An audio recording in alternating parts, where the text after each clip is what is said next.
Hello, it's now 1:57 p.m. So now,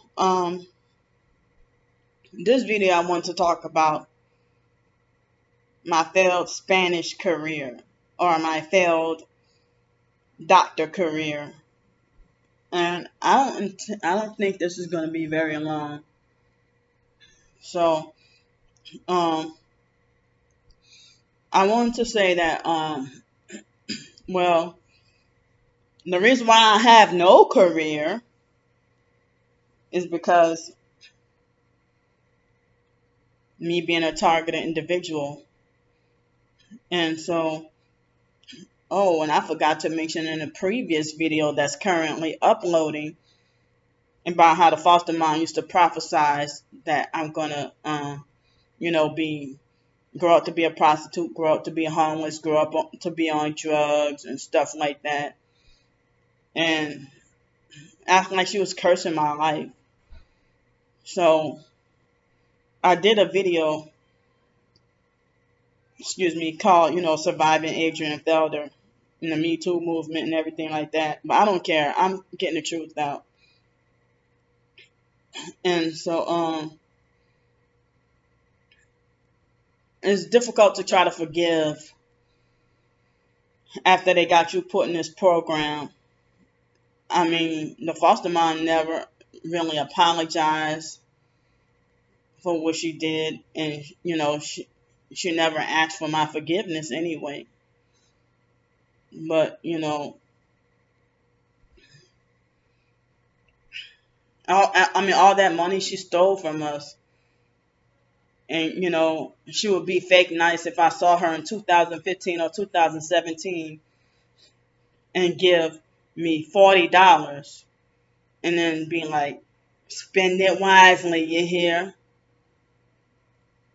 So,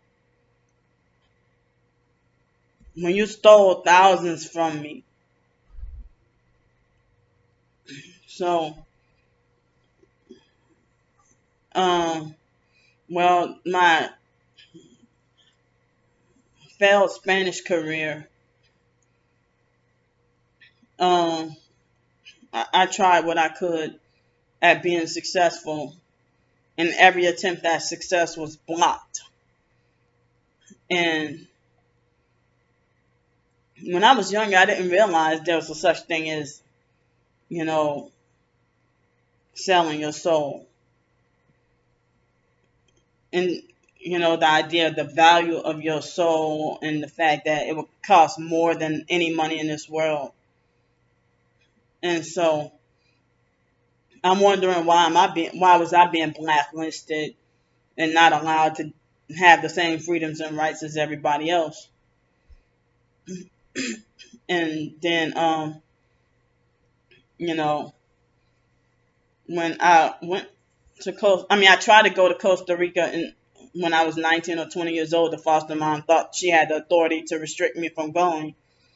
And then I didn't realize, why the hell I had my own place and, felt the need to ask for her permission as a grown adult to go to Costa Rica. And her response was, okay, Candy, when you die in Costa Rica, I'm not going to come all the way down there and identify your body.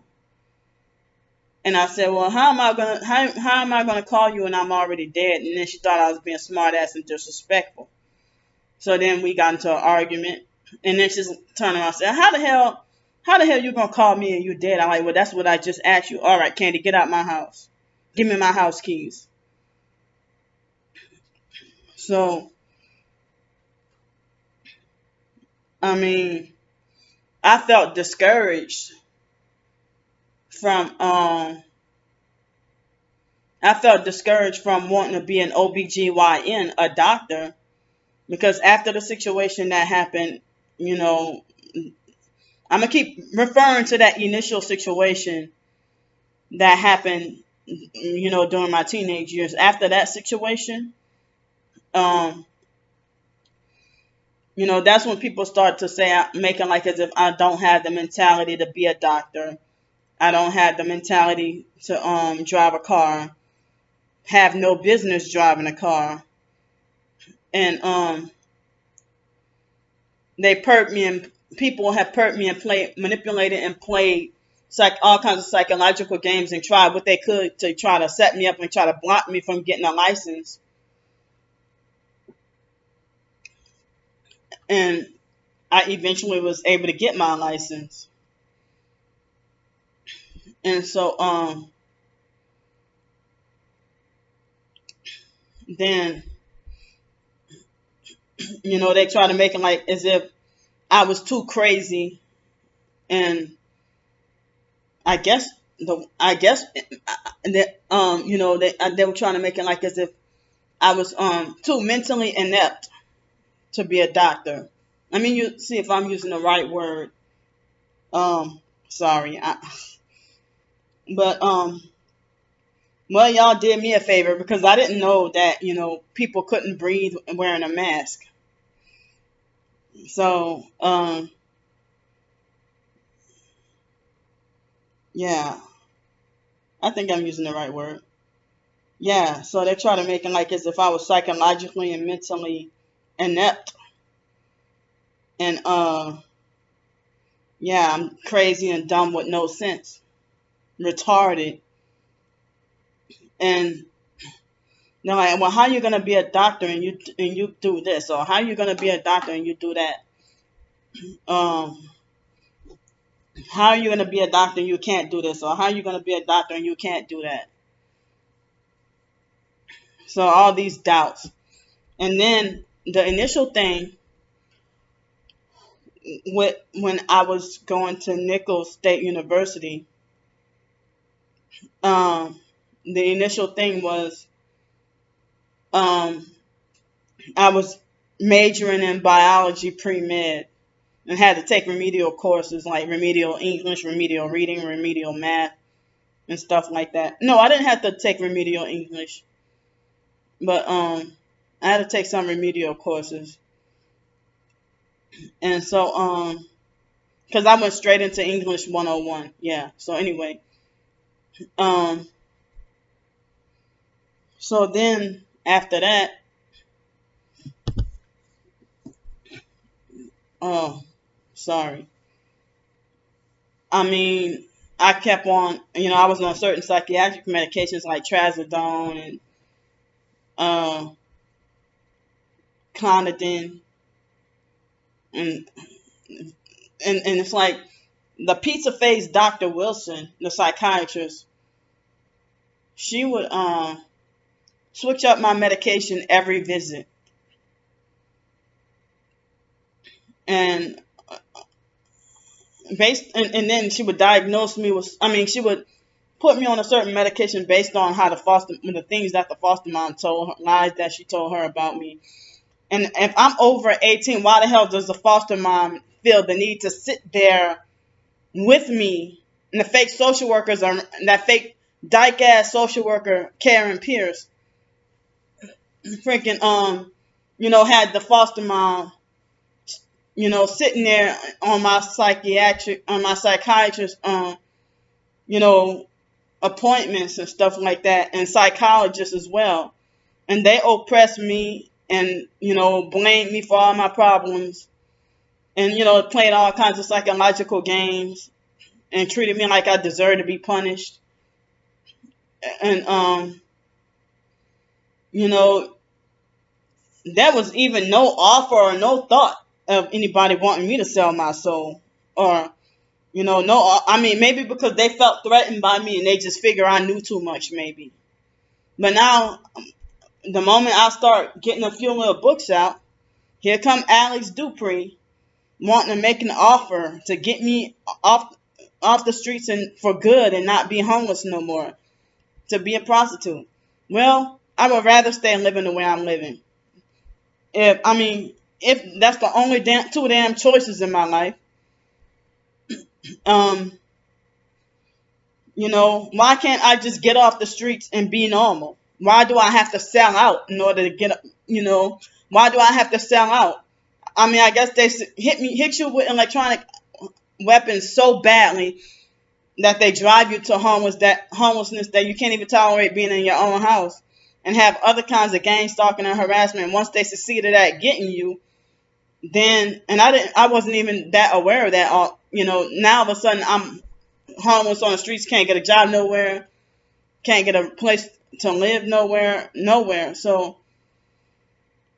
now, except in maybe hotels and motels and stuff. And I'm tired of that. I just want something permanent. Tired of bouncing back and forth between the streets and the hotels. There are no shelters available, and I don't like those either. So I wanted to be an OBGYN, and the foster mom basically brainwashed everybody at Nicholls State University, of course, to keep a close watch on me and then report everything back to her, treat me like a punished child. It would be during the daytime, and there were no transit buses, and I didn't have much money, really any money for a cab. So if I have to go, according to what they say, I had to go to Walmart, fake Walmart. And, I mean, sometimes the foster mom would take me to Walmart herself, but she would take me to go drop off the prescriptions, and then the prescription would be ready a day or two later. And then the students would try to, and the students in the dorm room would try to wrestle me and block the door and aggressively demand, that they act like they think they have the authority to say you can't go, you don't go to Walmart by yourself. I'm like, well, okay, well, you have a car, why you can't give me a ride? Oh, I don't have time. Well, you shut the fuck up. But no, I guess I wasn't bold and smart ass like that, But me being just like submissive and obedient and ignorant to the truth and bogged down on those psychiatric medications, I guess I had some resistance and some fighting back. But even then, they made it like as if I was too far gone to be controllable. And the foster mom once tried to bully, harass, and lecture me in the car and tell me, Candy, let me tell you something.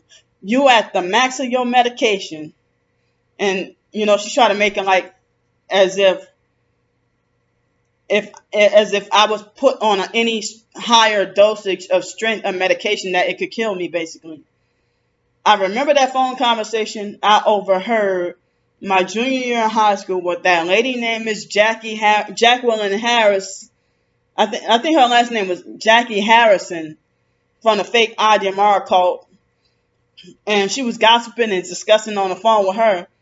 And I remember the foster mom tried to say that, I'm going to have them put her on a medication that would destroy her liver and kill her. But there were no cell phones back in the, I guess maybe cell phones, but no smartphones where I can record, back in the day. So, but God knows what happened. So, the fact that I'm still underage and you made this statement about me. And then, so by the time I was in college, I was over-medicated, couldn't perform properly in school. And then trazodone used to make me eat myself to sleep and then sleep 15 hours a day. And I was gaining rapid weight, dealing with constipation, chronic constipation, and having sleep issues, having random pains in my stomach, and everything. So, I had a psychiatrist. The university doctor. I don't remember her name. I cannot remember her name for the life of me. But I think she was a nice primary care doctor, the university doctor, at the nursing center, where the college students go to see the doctor if they're sick. And she was a nice doctor. And I think when I was either dealing with gastritis or dealing with this disability, or this illness, that illness, it's like I, you know, the foster mom brainwashed everybody at that medical center on campus to falsely believe that I'm a hypochondriac and I'm basically not to be taken seriously, that I'm just faking and over exaggerating sickness for attention. The first time I was falsely accused, the first time I remember being falsely accused of faking sickness for attention was oh wow. I thought it was when I was 11 years old, but no, it was before then. But quite a bit,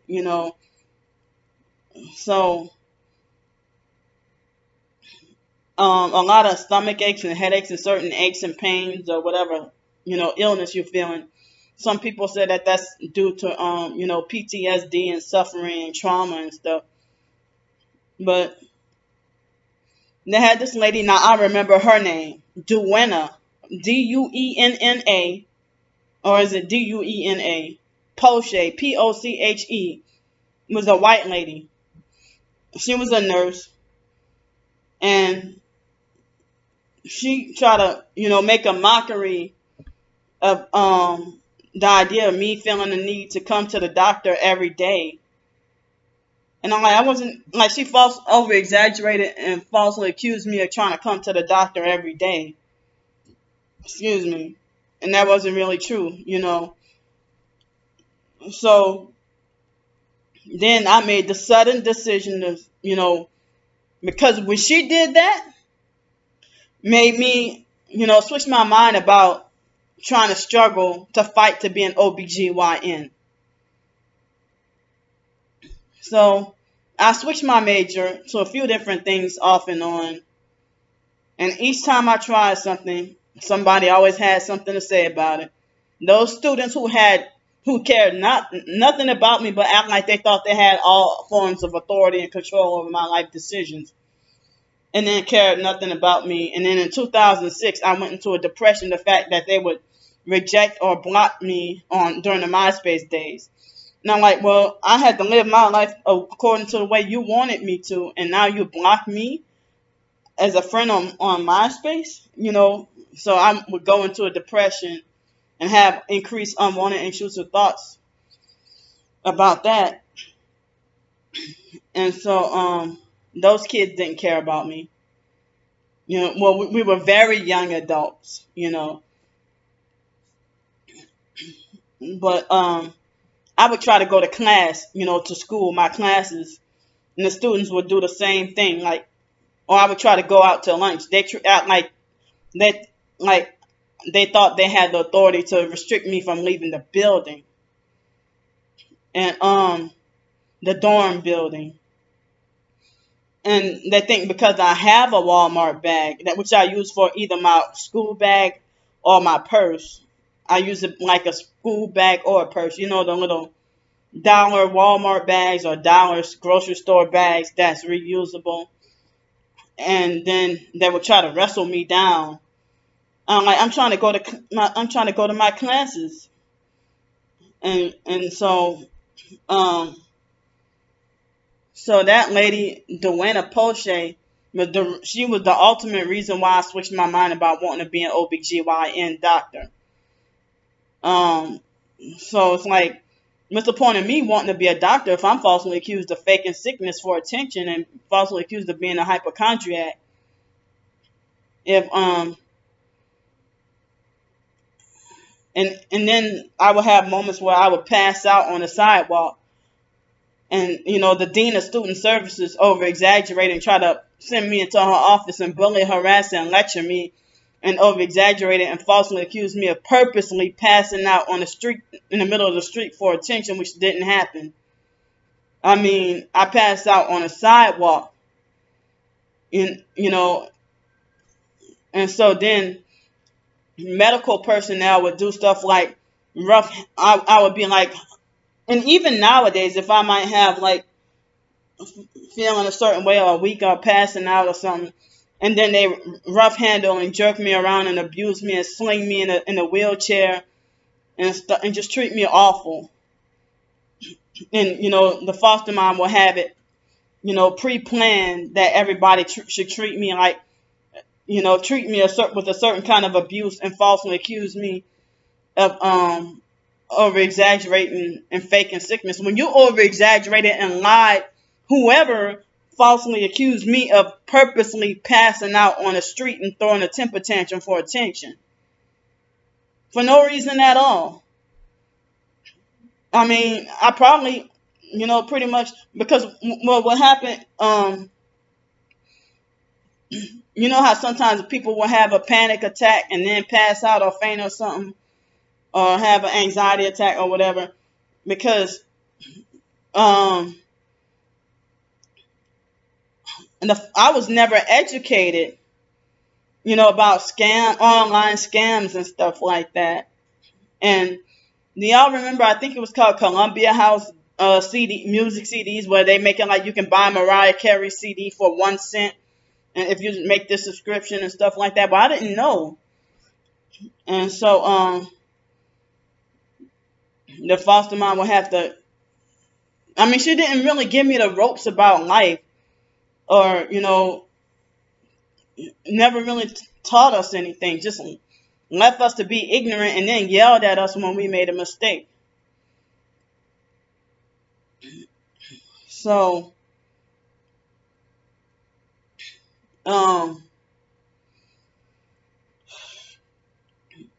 it's like,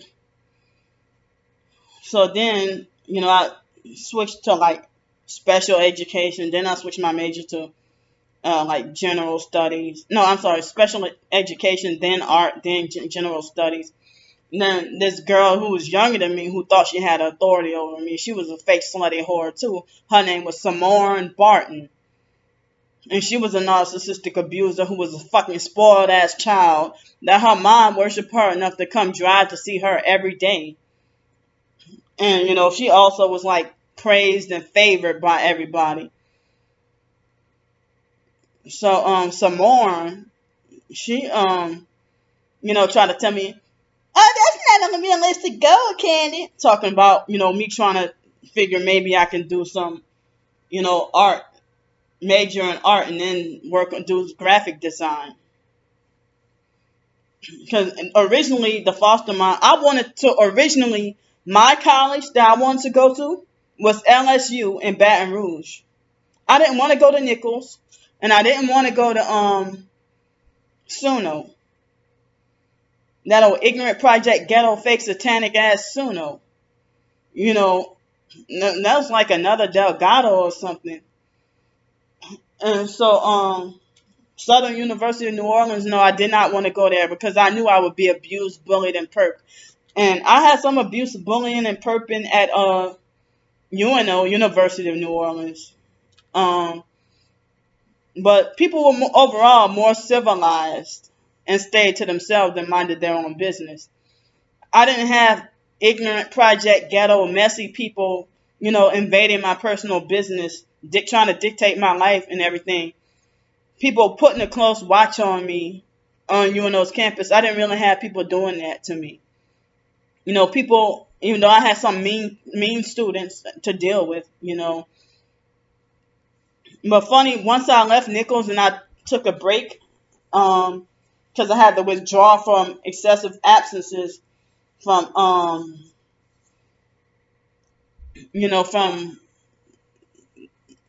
I almost was going to fail for excessive absences because of thanks to trazodone medication.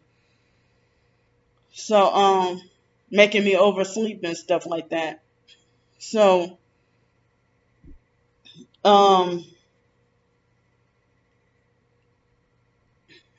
then,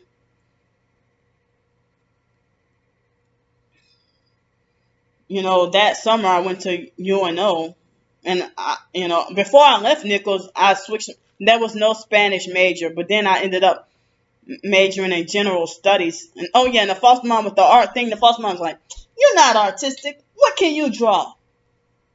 Like that, and had a like. So, everybody just, trying to down me, and that's their way to manipulate and control me. If I switch my major to something, and then they have something to say about it, or it's like as if I have to have their permission or approval to major in something. Now it does no good because I have no career, no job, no nothing. So then I tried. Once I got to UNO, I was, majoring in Spanish, and then the first week, the foster stepdad, and I think also, wait a minute, it was the foster stepdad that physically abused and beat on me and put his hands on me and choked me. And but they didn't call him a criminal. They tried to make it like he had a right to do it, and he had a right to subdue me and all that. But when I was on those psychiatric medications, and me and my twin sister had a fighting all day, and I did not realize. I mean, me being mind controlled on the Luvox medication, that I choked and strangled her for a couple of seconds because she was physically abusing and beating on me with I think I remember she was beating me with a broom and put bruises on me, and we were fighting all day, all afternoon, off and on, and all night, and then so then they pretty much, she got away with, they didn't say anything about her beating me up and putting bruises on me. And then they try to gaslight and be like, girl, those pock marks. And they try to say pock marks. Pock marks is in, sores or bruises left over from having boils and cysts. And I'm like, no, y'all know damn well this is bruises from her hitting on me. So then, because as I said before, my own twin sister would, try to use violence to try to control me and try to keep me in line. Because that's what she get from the foster family. They did that to us. Even, I think I told about the foster brother Joe knocked her out and bust her lip when we were 9 years old in 4th grade. What grown man knocks out a 9-year-old child? So, and I haven't heard about Joe being abused growing up, so I don't know. They said that he was cool, calm, and collected, and then once he got out of the Navy, he turned into a psychopath. So I don't even know, So me and my twin sister, because of the foster family's manipulation to try to get us to fight and argue, and also the those psychiatric medications and probably the food we were eating, the toxins put in us by foster care experimentation, like vaccines and mercury fillings in our mouths, and possibly other stuff. So that's pretty much part of what got us to arguing and fighting. And then but the psychiatrist, Dr. Chakraborty, said, Candy, you are a criminal. Let me translate that. Candy, you're a criminal. Candy, you are a criminal. So, but and I was on those psych medications, but the foster stepdad, he was on no psychiatric medication. But they didn't say he was a criminal, and he was a grown man. He wasn't a teenager or a child. And so it's like, I don't even know if it's possible to mend this family relationships. I mean, I know that even my twin sister, had been, brainwashed into, picking up where the foster mom left off. And, so many things that we did that they told us, that they expected us to do growing up. And then after adulthood, we didn't realize that at the age of 18, we could have just said, fuck y'all, fuck all y'all, and then just bounced and gone somewhere else. I mean, and I had even because I didn't start getting my Social Security until June 2002. I didn't start getting Medicare until June 2003. And so when I started getting my Social Security and SSI, y'all know about the foster mom taking my checks. She was taking my back pay and stuff like that. But before then, guess what my so-called allowance was? $115. But that was only under the condition that I went to college, so that they could still have a tight grip over me and controlling me and abusing me. And the abuse and beatings got worse after I turned 18. Excuse me. So, I don't need, I mean, I know a lot of so-called targeted individuals. They just, just talk about their little. They'll just show a little bit of their targeting experiences for the day, but they're not.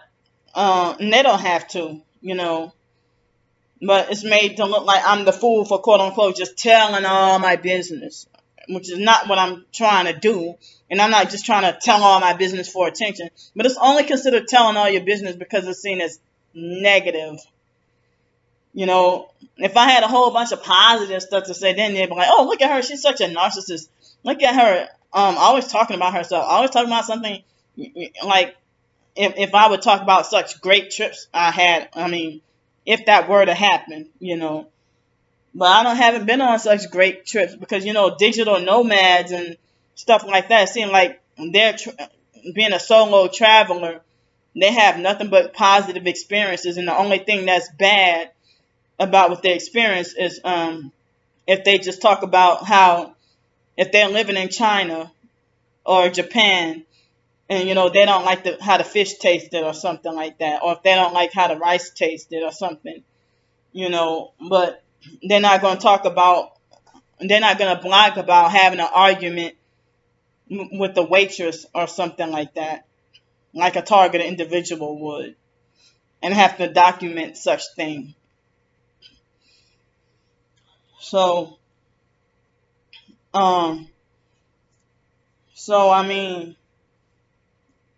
me being put into debt, and then Hurricane Katrina happened.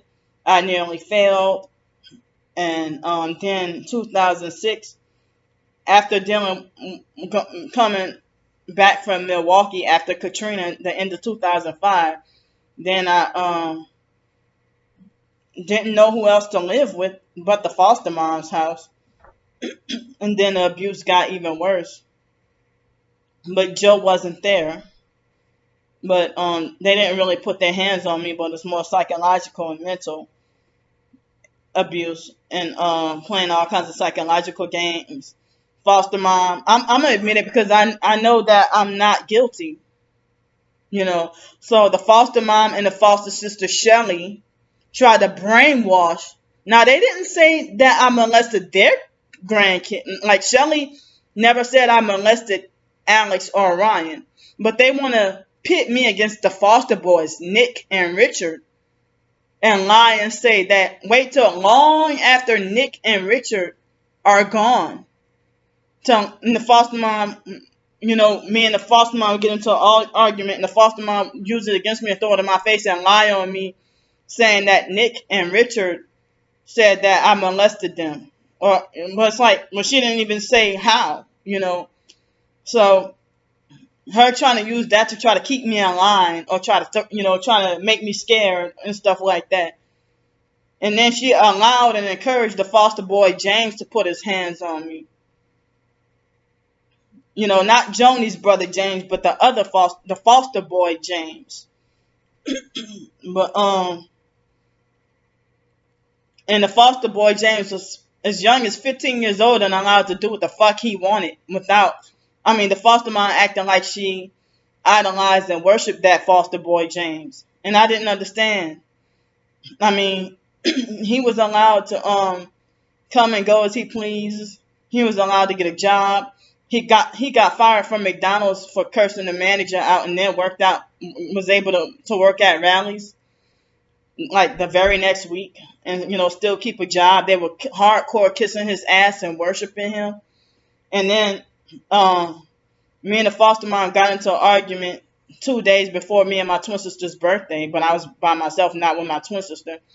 And then the foster boy, James, he was still 17 years old, and he thought he had the authority to try to handle up on me because he meddled in me and the foster mom's argument. The foster mom didn't tell him butt out and mind his business. And then, he punched me to the ground, and I cried, and I immediately called the police. And the police lied and said that, they lied and said that there's nothing they can do about it. And then they said, well, call us next time. And, next time it happened. And then, the police some kind of way came anyway. And the police pretended to fake like they were going to take him to jail. Like, you know how when there's a baby, like a 3-year-old, say, he hit me. And then be like, the adult will play games with the child and be like, you want me to hit him back? And then the other person who's accused would be like, pretending like mocking the child. Like, I don't know if y'all experienced that. So, like, say for example, if I was 3 and James hit me, and I tell the foster mom, James hit me, and then the foster mom be like, you want me to hit him back? You want me to hit him back? And then James would pretend like he's crying when she tapped him like that. But that's what that reminded me of, But he was 17, and I was a couple of days before being 23 years old. I had just graduated college. And so then the police pretended like they were handcuffing him to take him to jail, just playing all kinds of psychological games. And they said, well, to hit a grown woman, punch her to the ground, if your average 17-year-old child has the strength of a man, because he's almost an adult anyway, excuse me. So he punched me to the ground so hard that I ended up crying. So, he should have gone to jail for assault. And the foster sister Shelley was way downstairs, and she lied on me to the police and said that she eyewitnessed me hit him first. Y'all, they are fucked up, very fucked up. And, me trying to, I try to get the truth to everybody, like the Truth DVD for Christians, because I thought that maybe they were brainwashed or being deceived into doing these things. Yeah, they were deceived by Satan. But Shelley saw me in 2017, and, it's like my presence was not welcome.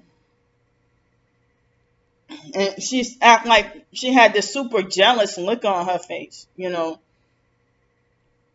I still felt like some tension, like, and it's 12 years later. But they're the same narcissistic abusers who always tell me to let go of the past and stop being so negative all the time. But they have a license to hold grudges. They have a license to be a hypocrite. But if they'll quick to call me out saying I'm a hypocrite. But, so then me being homeless in New York, I tried to, go to, it was my intent to go to Spanish translation school, and I ended up homeless and put in this program, this homeless mental health program where I was not allowed to work, not allowed to have a job, not allowed to get pregnant or have kids. A psychiatry, going to a mental health program of doing first grade math on a computer all day after me graduating from high school. That was more important than an eye doctor appointment.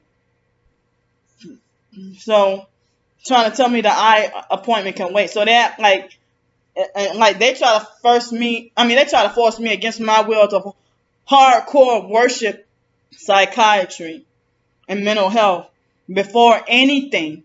Try to force me, even in 2007, 8, 9, 10, try to force me against my will to have faith and worship in the pill.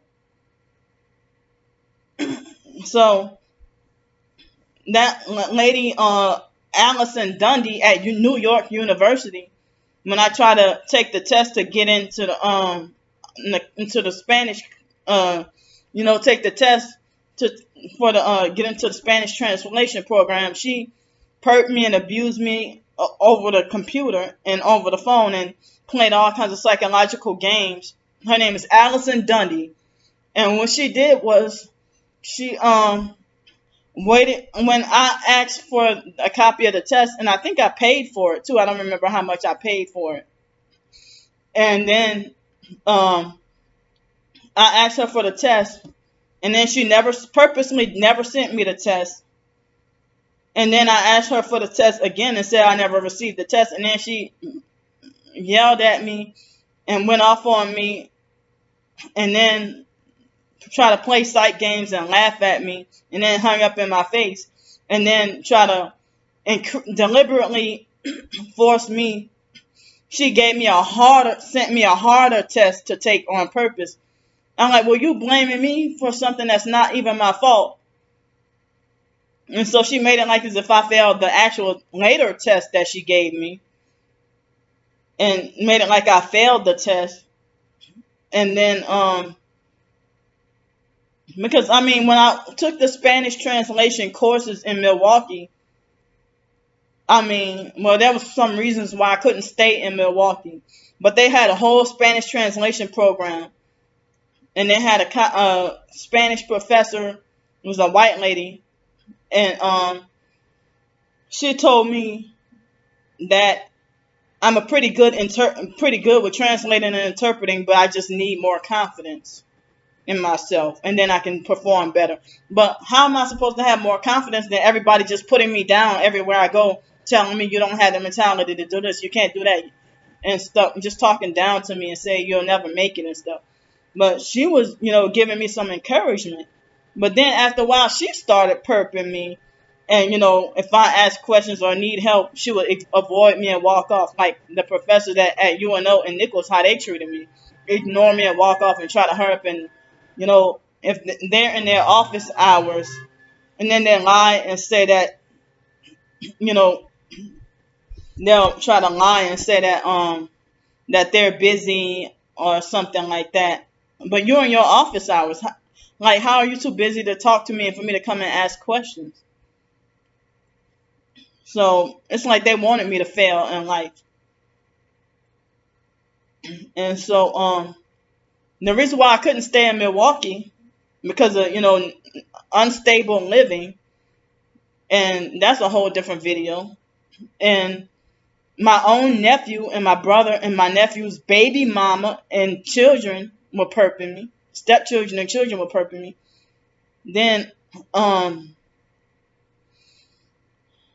they told me that because I was an out-of-state resident, I would have to pay the out-of-state tuition for at least, and my student loan money was almost running out.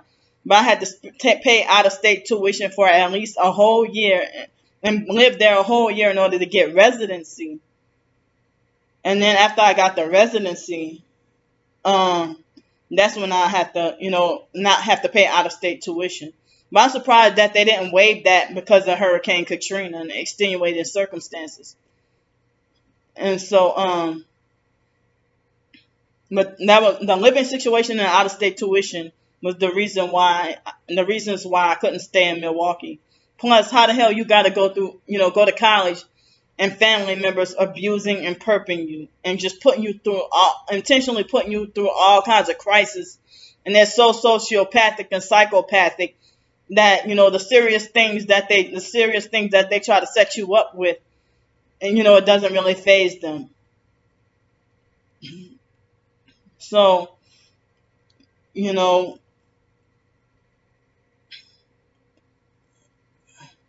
but if you ask anybody, I'm the one who's always the evil one.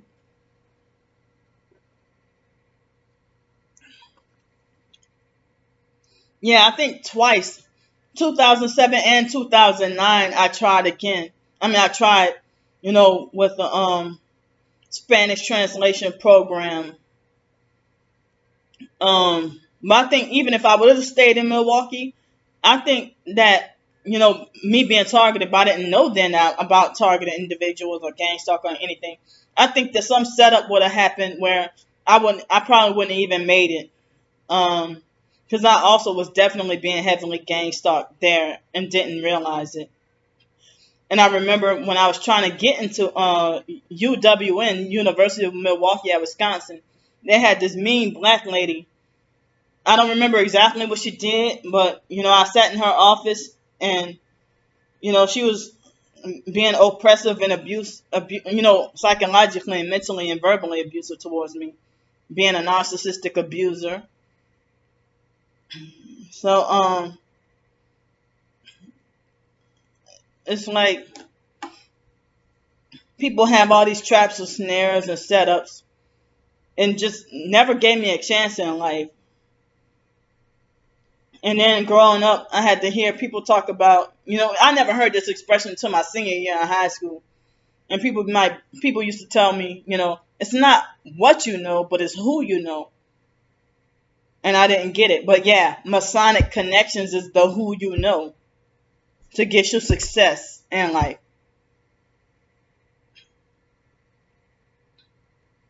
So I didn't even know this was the game to be played when they wanted to talk about play your cards right. I didn't hear that expression until like 2008 or something. I heard about the release song with Keisha Cole and Tupac. I don't even think I heard the song, but I heard about the title. So yeah, more like play your cards right and sell your soul to the devil, and you'll get success in whatever career field you want. But you know what? It's too late now. The economy is about to collapse, supposedly. And I don't know. It's just made to seem like as if I'm feeling like a fool or a dummy that I'm doing all these videos and being ignored, or nobody's paying attention, or nobody cares, or nobody's really watching. And I mean, but it's like my supporters. They seem like I understand they have a life and they have things to do. They have work. They have, other people's videos to watch and stuff like that. But it's like the only people who have time on their hands to watch my videos is my haters. And,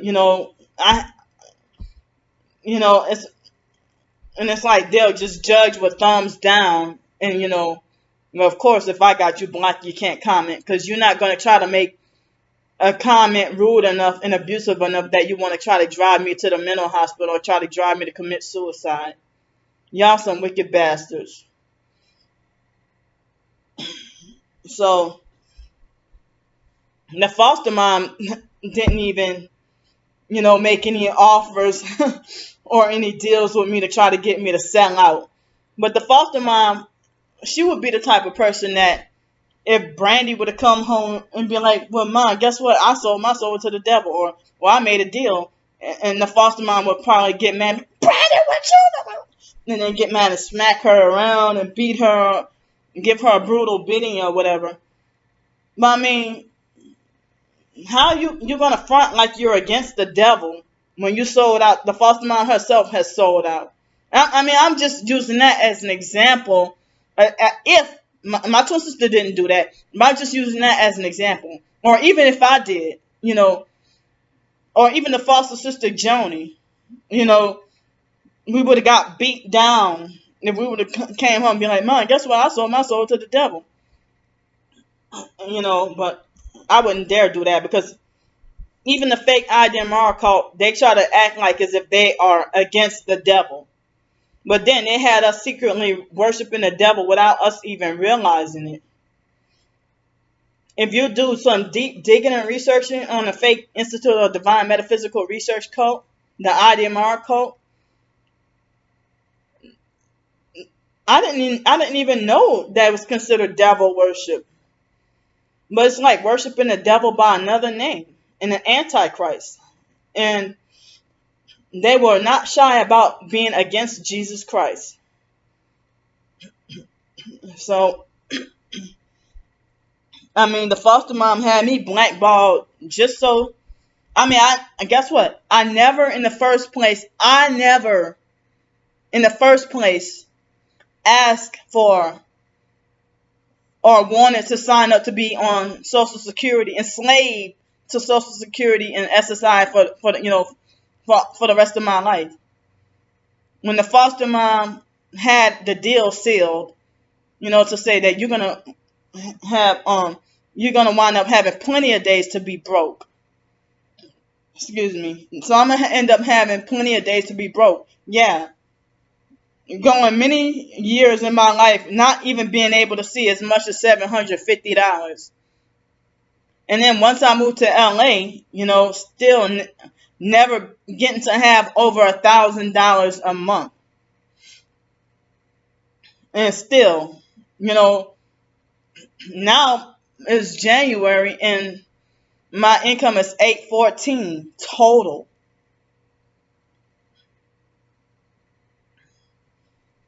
So, and with work, I guess maybe over $1,000 in a whole month, but I can never have $1,000 to save or put aside. Never could afford to have any money to save.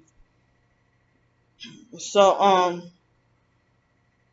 but then I couldn't even buy with the $20 a month that she would give us, the slave check, that she would try to look for excuses and loopholes and ways to, have an excuse to not give us that. Or picking an argument or a fight with me for an excuse to justify not having to give me my allowance money. So, I don't know, half of me, I feel like a dummy that seems like as if I'm just talking to the air and nobody's listening. And then I'm being punished with thumbs down for just, trying to get the truth out about my abuse story in my life. And, I even tried again in 2011. That was the purpose for me to go to Los Angeles, not to end up homeless, but, the original purpose for me to try to go to Los Angeles to live there. And all those years I had to struggle financially and not have my own money to get to go to the translation school in Los Angeles at Cal State University Extended Education Program with translation and interpreting. So I've been, surrounded also by all those Hispanic people. And then I heard that, basically people were telling me you're wasting your time because, excuse me, they said that with the translation job, you're not going to get the job because only the Hispanics only the Hispanics are getting the jobs. Only the Hispanics who are bilingual are getting the jobs, not Americans. I don't even know if they were trying to tell me that to try to deter me. And when I was supposed to originally graduate in spring 2005 from University of New Orleans. But because of family abuse and setbacks and crisis is the reason why I ended up having to drop classes and suffer depression and just going through stuff. And it's no wonder, the idea that I don't even, the substance abuse that I did was overeating junk food. But I'm glad that I, too scared to eat like that anymore. And now I try to be careful about my trying to be careful about my calories for the day or how much water I drink for the day. Trying to eat healthier and stuff like that. And I don't eat as much as I used to, but I just used to be just careless and reckless with my diet back then and being on those psych medications and not knowing the truth about natural health, the real natural health, not the government sanctioned fake natural health, the alternative real kind of natural health. So, I mean, I still wrestle with temptation, with sweets and stuff. I mean, there was a point in time I would do really good and then end up relapsing. But back then, I mean, I was on those psych medications, and people used to call me greedy, and not because they cared about my health or anything, or wanted to caution or warn me, but they called me greedy just to be mean and narcissistic, and controlling, and act like they think they have the authority to get me sick. Um, you know, so if they thought I was just greedy on my own, and I talked on the other channel, about me being hypersensitive to that word. I don't think I'm hypersensitive as much as I used to be when I was younger, because nowadays I know I'm not a greedy person anymore. But I heard that, if you're a victim of cult abuse or narcissistic abuse or any mind control, you will end up having eating disorders. A lot of those celebrities, the MK Ultra celebrities, end up being bulimic, or they'll either end up anorexic or bulimic, or sometimes you'll hear about them, their massive weight gain. Like, I remember, I know you're not, they said don't believe tabloids, but Janet Jackson, I saw it seemed like she was nutty professor kind of obese at one point. But I don't know if that was real or fake. But I was doing really good with my health in around 2018 until I got to the Grand Canyon, and then slipped up and was, eating reckless. And it takes a lot of discipline, self-discipline. And so I have better control without the psychiatric medications. But I ate some vegetables today, but I also had like a half a piece of cake. And yesterday I had cheesecake, but this past week I went pretty much most of the week with nothing sweet to eat. And last week I had kind of some cravings for chips. But that was a point in time off and on that I was eating none of that. And I would have my own place and eat just pure healthy, and lost a whole lot of weight. But, for the first time in my life, 2018, 2019, I finally got down to 192. The first time in my life, and I was looking really good. And it was the first time in my life, first time in my adulthood since being 18, first time being under 200 pounds. I don't even know I've been fat just about all my adulthood life. And I was, say, about 15 years old and weighing 130 pounds and was called fat and greedy. And the same height I am, 5'2". So, I mean, I did a video talking about how, when me being unemployed for 11 years after graduating college, and then it's been made to look like as if, I got some explaining to do. If I try to go apply for a job, and I still never heard from that cell phone job yet. I didn't hear from them at all. And then, so, I tried what I could. So, I've been promising myself ever since Thursday or Friday that I was going to work some more on my ebooks and my short stories and stuff. So, I mean, I don't know. I be feeling a lot of times like I'm ignored, but at the same, my videos being ignored, and I know the fake TI perps want me to be quiet about my gang stalking and my abuse experiences and stuff like that. So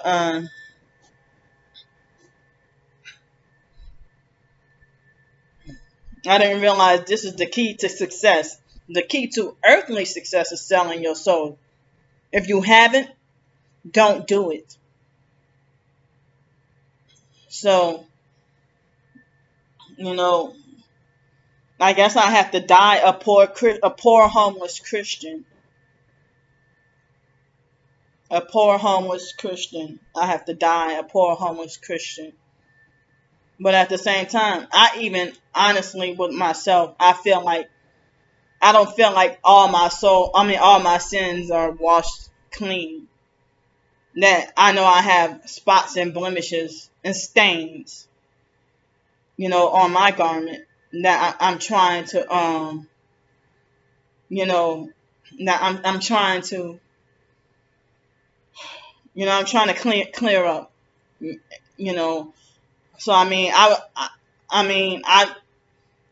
tried to, you know, trying to practice eating less and trying to eat healthier, but I think I'm just, trying back again to wean myself off of, the bad foods to eat. And because of my gang stalking and my targeting, I don't, and I figure I'm scared because I'm wondering, like, scared for my health of me being sedentary. I'm not a lazy person, but I can't even go for a walk. Plus, I've been suffering the sleep deprivation. So me trying to catch up with rest and can't get any, like this morning. And then another time this morning, the next door neighbor uh, put on his vehicle alarm, and then the moment I try to put the camera on, that's when it stopped instantly.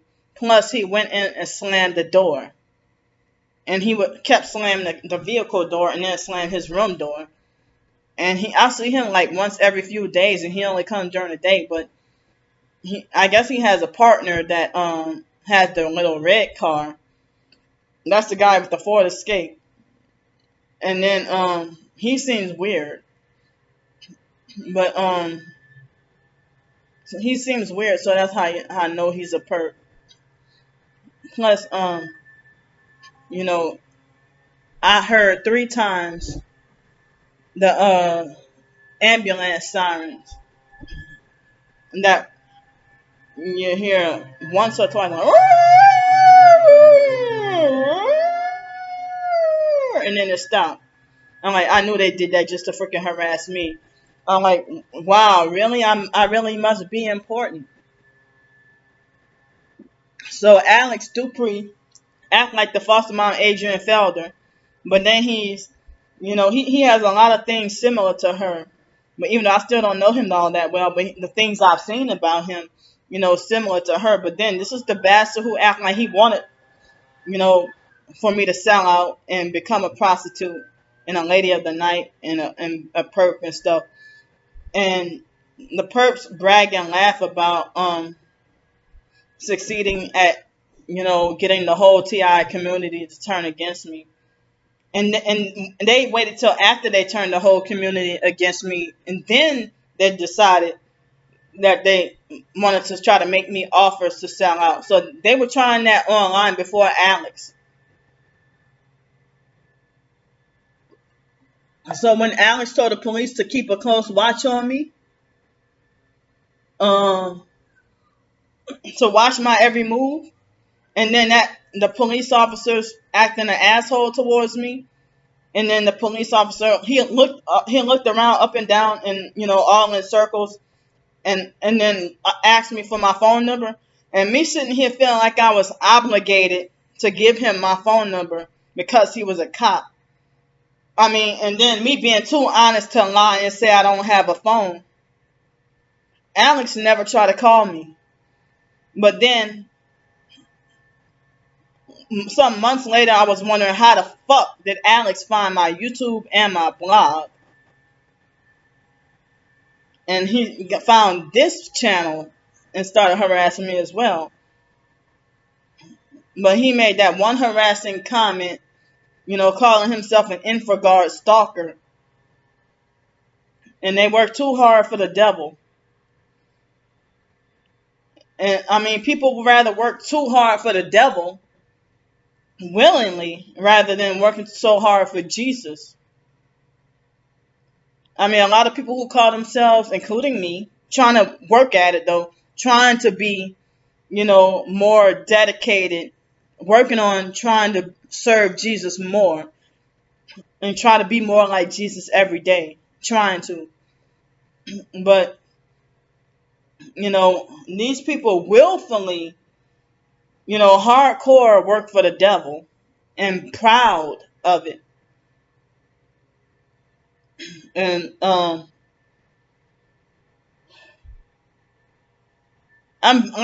got a headache. So they got my head hurt exactly right here. Exactly right here. So I guess that must mean, okay, Candy, be quiet. You talked enough, or you talk too much. So I mean, I'm thankful and glad. I keep saying it, I know, but I'm thankful and glad that I'm able to stay off the streets for over another week, and so at least I got 10 more days to be here, and I'm just so thankful and glad, because it's been cold. But I think this Wednesday and Thursday is supposed to be nice, and then go back to being cold. Probably raining too. I don't know. But it seems like that's how they do in Pensacola, the weather. When it's a nice day in the late 60s or early 70s, that's when the rain comes. And then after the rain, and then it'll be cold again, like 50s during the day and the 30s at night. And stuff like that. But, I would love to, still fighting for, on my own, to get me a permanent place. Still not giving up. Still trying to fight for my own to get a permanent place. But they're trying to sabotage and block it until or unless I sell out. And I'm not doing that.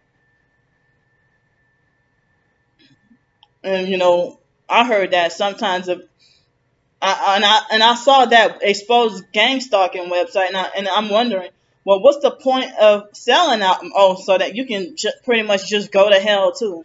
Like, well, what's the point of selling out if they'll say you'll still be gang stalked, or you'll still have stuff happening to you, or probably even worse, but at the same time you'll be just getting more money.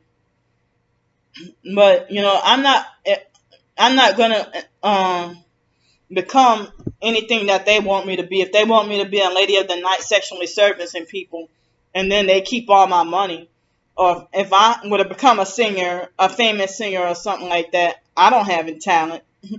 If I would have become a singer or something, and they take and keep all my, no wonder why Raz B is it's not his fault if society sees him as disturbed. Well, he's not. I think he's still level headed.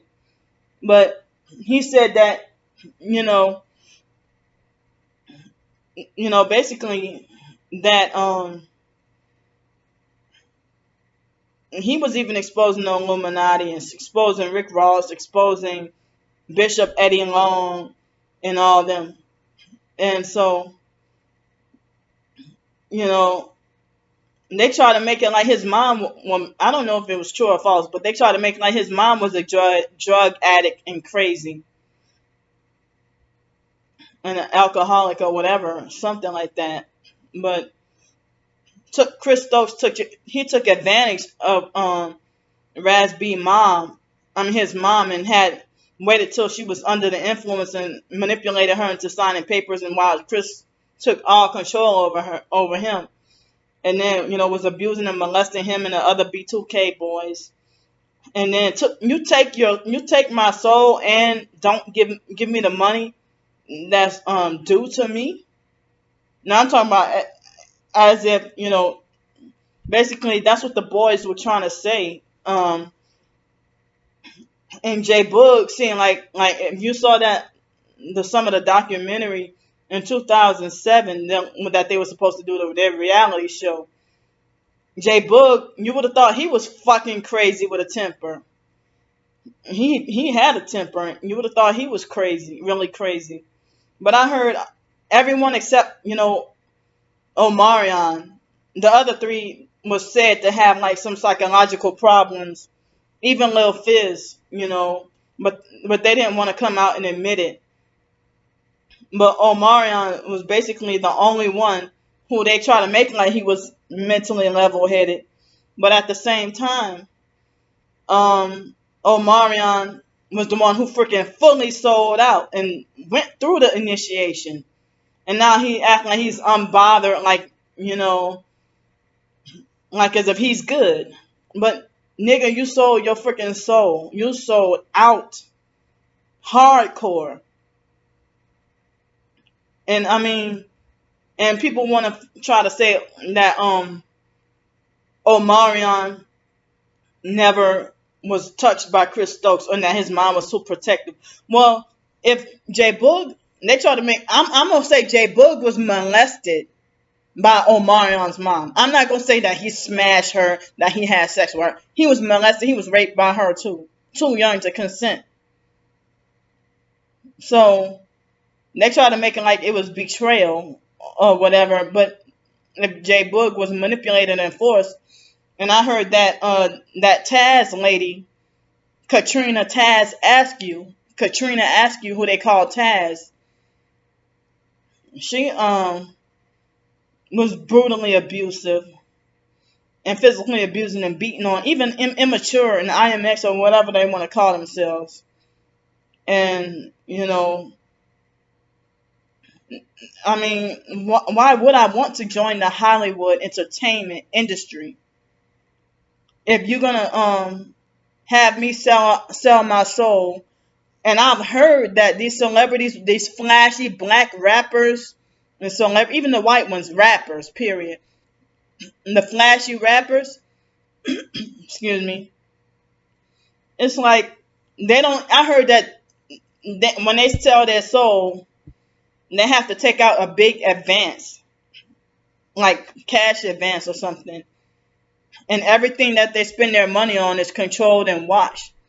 And they don't even get all the money that's due to them.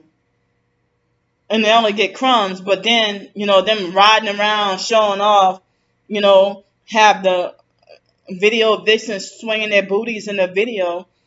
And they bragging about money, cars, boats and hoes and clothes and stuff. And driving around cars and flashing jewelry. I heard that that's just for show for the video. And it's not even really their stuff. Not really their belongings. Because once they go against, and start speaking out, then all that gets confiscated from them. It's supposedly borrowed.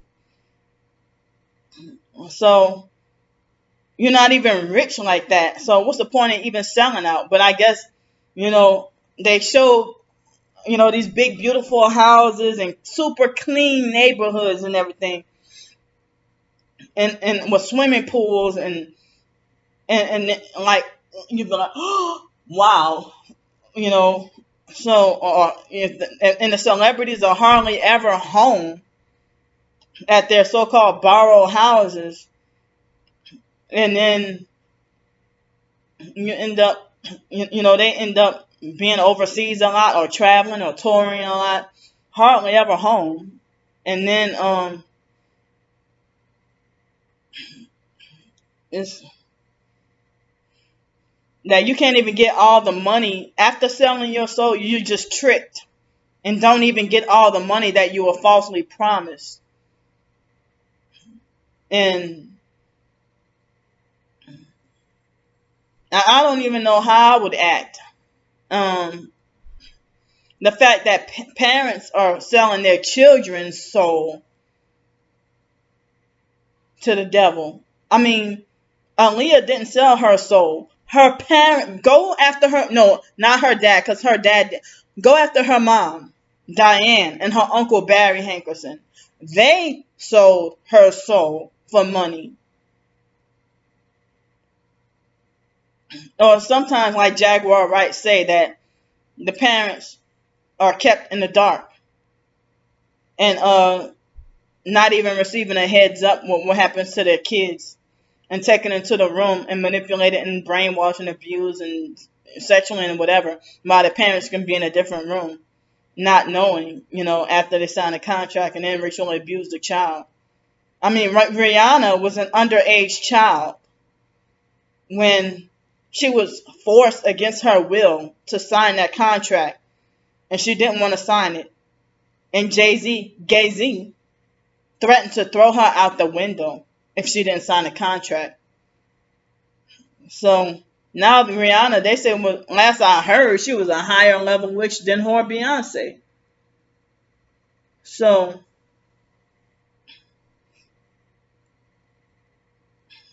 if Rihanna was that big of a witch, but she started off underage, but where were her parents?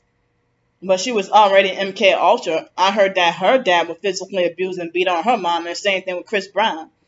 So then repeating this thing, she dealt with, that abuse ritual or whatever. And they say Chris Brown was under heavy mind control and don't even remember it. Some people say that he was set up and didn't even beat on her. So I don't even know the 100% full story on that. But I just knew that was a conspiracy. And, Chris Brown has tried to break free numerous times.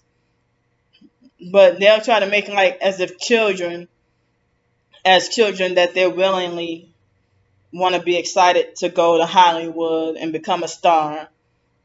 And they make it like as if it's what parents these, oh yeah. I mean, big decisions like that, they'll try to make it like as if the child so desperately wanted this all their lives, when it's your money hungry and lying ass. You wanted this for your child, and you couldn't get it for yourself. And that goes for all you so-called parents who pimp your kids to Hollywood.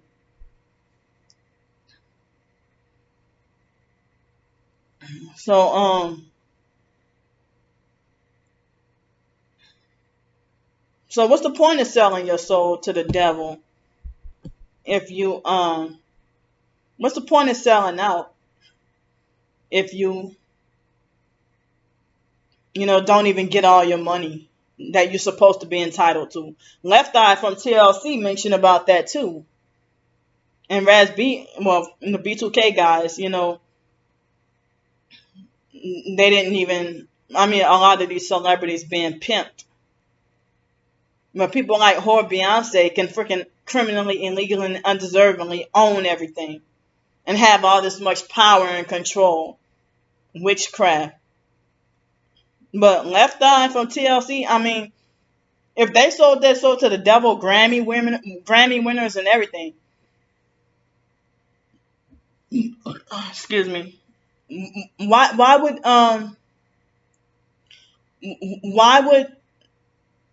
they why does TLC in 1995, why did they have to go bankrupt?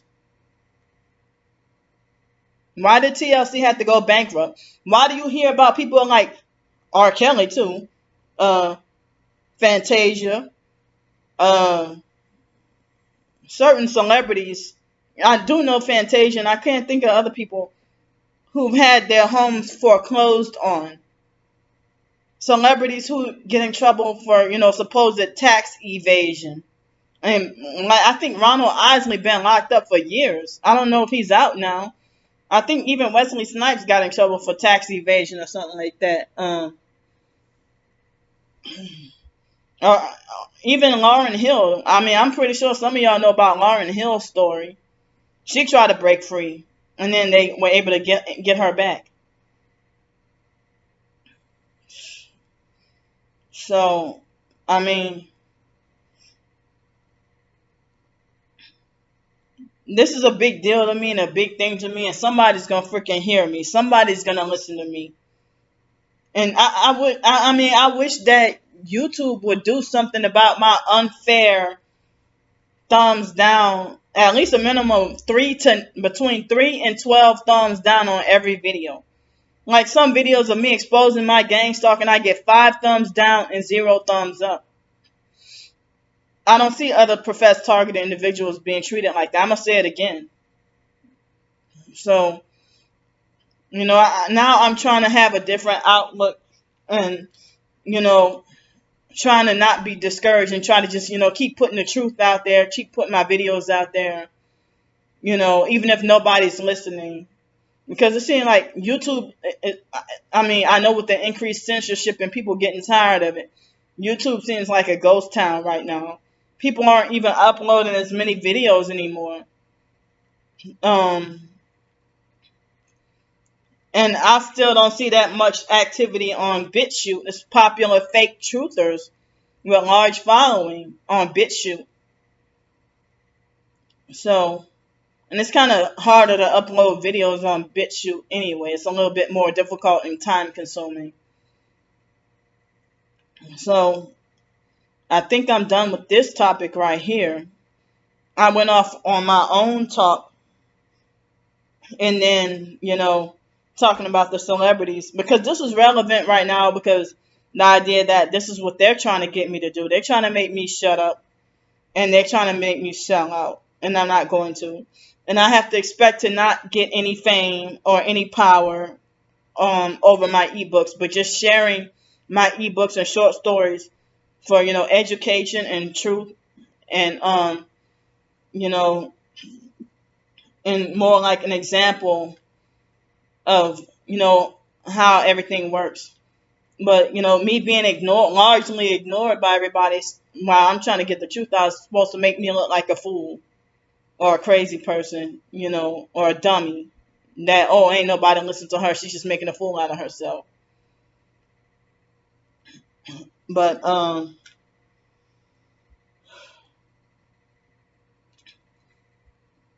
it's like, I feel like I said before and I'll say it again. If I sold my soul to the devil, which I will not, it will not make my family love or respect me anymore. If I became popular and famous, they still would hate me. They still will hold on to their lies. So what's the point? And also, again, what's the point of selling out? And there's economic collapse supposed to happen. I mean, Biden is supposed to have checks rushed out this week with the 1,400. I would hate to have to stay here. Excuse me. I would hate to have to stay here for another month and just use that up. But when hopefully, I mean, I just wish that somebody can rent me a trailer or something. Because $1,400, even $2,000 nowadays is not enough to get a car. Or, living in your car. But that's a hard ass life to live. And only one night I lived in a car.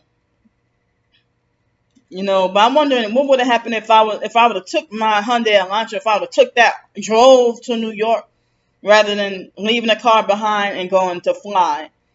But if I would have known then what I know now, I would have done better with taking my car and go drive to Los Angeles, and I probably would have done better at that school. But I probably would, of course, I would have had to live off of being, dealing with homelessness and stuff. But even in 2006, I was being abused really bad, and dealing with the foster family and stuff. But so I don't have to be in their life anymore, and they don't have to be in my life anymore. Same with all biological family members. So I mean, I try to love y'all, try to get the truth to y'all. Can't do it no more. Because y'all are complicit in my abuse and gang stalking. Y'all think this shit is y'all that reprobate and with seared conscience that y'all think this shit is a game.